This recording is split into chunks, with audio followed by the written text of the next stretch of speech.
mi'ooytu badhaatu firidamtu ifatu mi'ooytu badhaatu sumaan arkufawwee aduun itti baatu silaalu mul'atu maaliidha maali dafteen ifatu silaalu mul'atu maali dafteen ifatu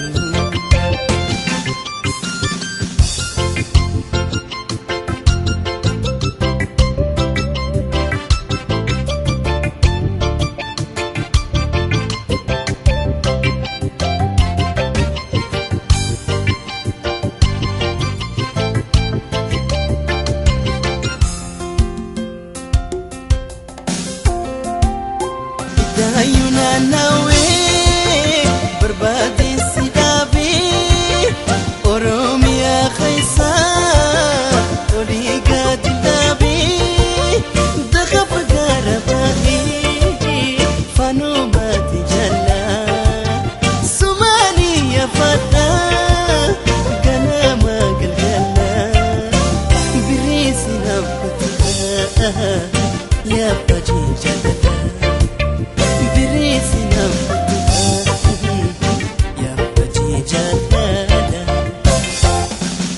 Jara kana jirbiitiin lafarra oofnaa gaafa hin jiru waan inni sin abdadhu.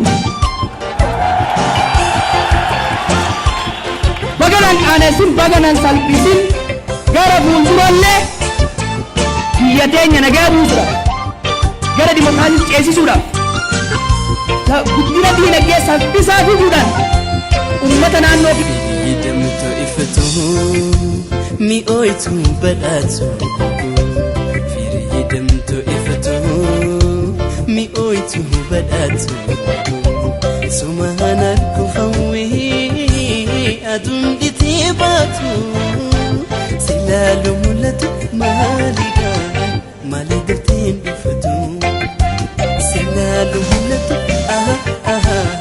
maali dafteen ifatu. Gathered outside the house of controversial Oromo activist and media personality Jawar Mohammed. They told us they were here to protect him and also to protest against the Prime Minister Abiy Ahmed.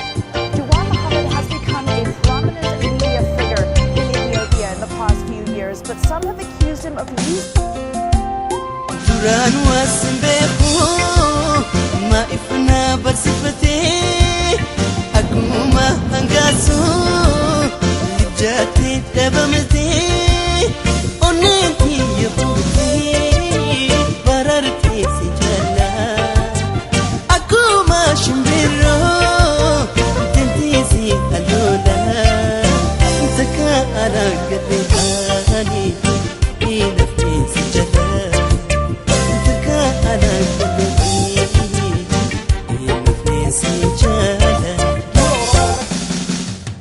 banamee deemu kana irraa cabsuudhaaf dongoroota keessaan uumamaa jira karatti deebisuudhaaf moggarra dhaabatu akka nan baafne anis warri waliin gara amanuu ta'uu jira jechuudha. Kanaafuu filannoo itti aanu keessatti anis jaallan paartilee adda addaa keessa jirrus filannoo san keessatti hirmaachuudhaan dhugaan Oromoo